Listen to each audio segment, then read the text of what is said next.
Hi, Janice Robinson here, your spiritual coach, spiritual teacher, executive coach.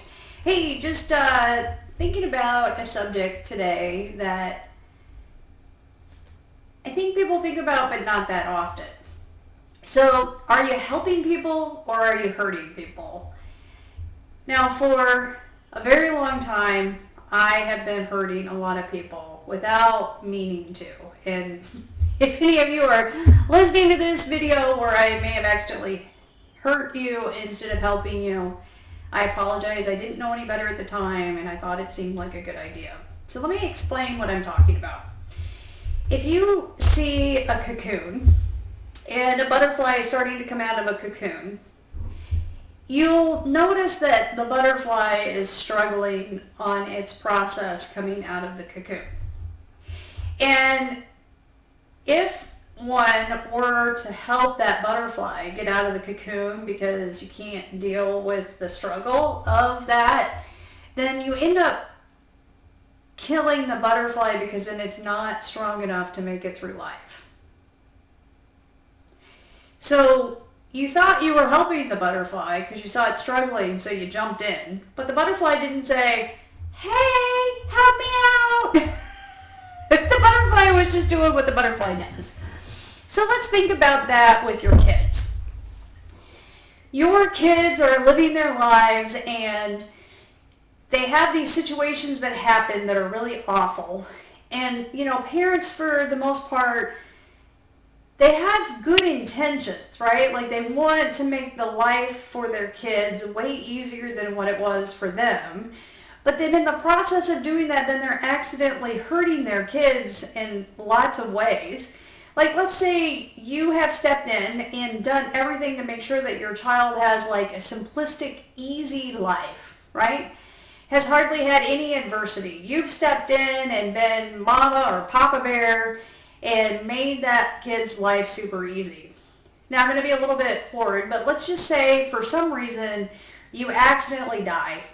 And now they don't have your support at all. And they have no clue how to function in the world because you went out of your way to protect them.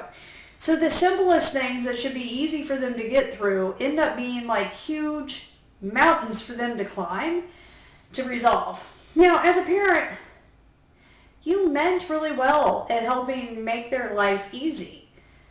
What if you instead had actually went out of your way to make their life harder? And then helped them figure out, was there for them as they figured out and navigated and solved it. And then when they asked for help, asked them, how they would go about it or what they would do about it. Anyways, these are just some thoughts.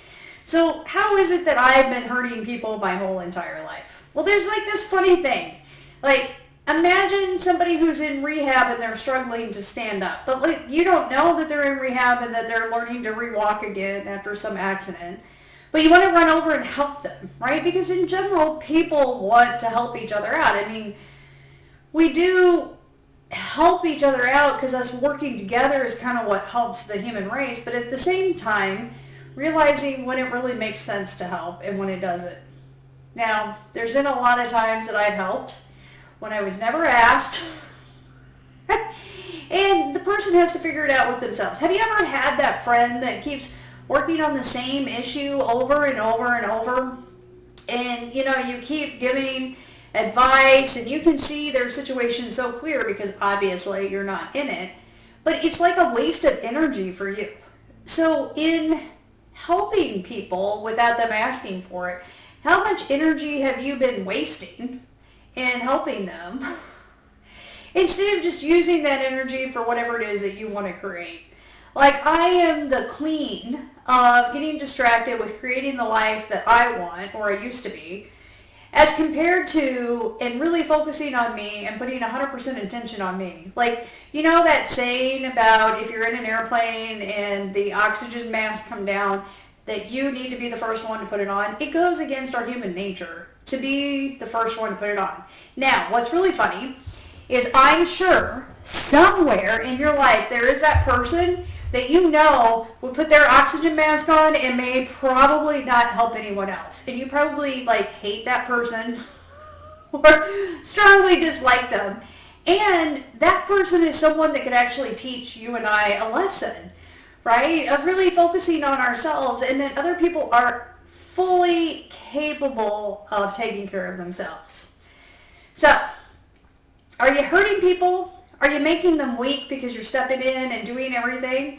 And then in the process of stepping in and doing everything for everyone, how is it that your life isn't coming to fruition in the way that you would like to see it? What things are not getting done? Like, you keep getting distracted by helping other people instead of taking care of yourself. So I was watching a TV show. I can't think what the name of it is, but the psychiatrist on there was talking about nurses and how nurses will continue to work for an organization no matter how short they are.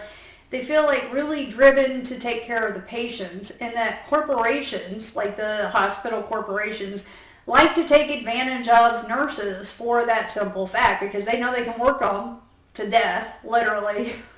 And they'll just keep putting up with being short-staffed or having to work too hard, and that they won't quit because they feel like somebody has to take care of these people. Well, let's think about that for a moment, right? Like, it's nice that we have nurses that like to take care of us, of course. But then, I wouldn't want a nurse taking care of me when at the same point she's destroying herself, right? Like, I want to ask for help or receive help with my health when I need it, but I don't want the person who's helping me to get destroyed in the process. Maybe that's a judgment call. Maybe that's not my choice to make. It's just, it's something to consider. Like, are you destroying yourself when you're helping other people because you're wasting a lot of energy and they didn't ask you to help? So take a look at that. Are you helping people or hurting people? And then at the same time, people kind of have to come upon their own ahas. I remember my stepson. He was someone my husband and I used to joke, he's going to come over and he would ask for advice. He'll ask for advice, but he ain't going to do any of it, which is totally fine, right? He's not required to do it. But he would ask to just ask, not because he actually wanted the advice, just because he wanted the attention.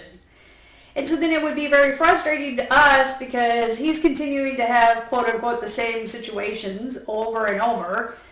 And it's not really helping him. I think back to when I was a young girl, way back in my 20s, and I was dating this guy who was not necessarily, he wasn't somebody that made me a better person. He was somebody that brought out the cray-cray in me.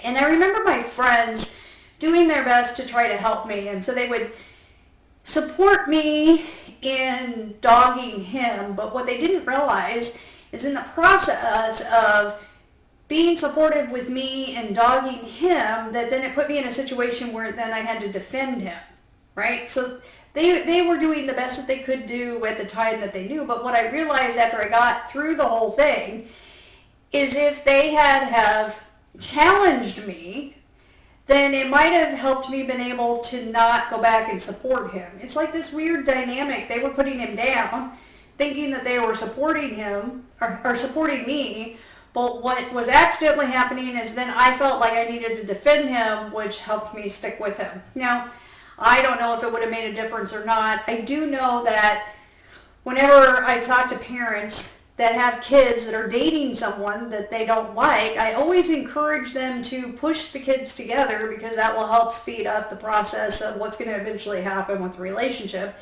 Whereas if they are trying to push them apart, it'll just extend it. I'm so grateful for my friends. I'm really grateful for that guy and for that experience, but that was a perfect example of my friends thought that they were trying to help me, but then they were hurting me. But at the same time, how much energy were they wasting in trying to help me? Anyways, it's just a fun thing to think about. So as you're going about your day, are you getting distracted in helping other people because you don't want to actually focus on yourself and what's important to you? At the end of the day, is what you really want to create in life actually important to you? Or is being important to other people more important than what your dreams are, the things that you would love to create, the things that are flowing through you that could come out into the world that could really be of service? Is that less important, you expressing yourself, as compared to bending over backwards, helping people that really are fully capable of figuring it out themselves? And have discernment about the people that are asking you for help. Do they really want your help?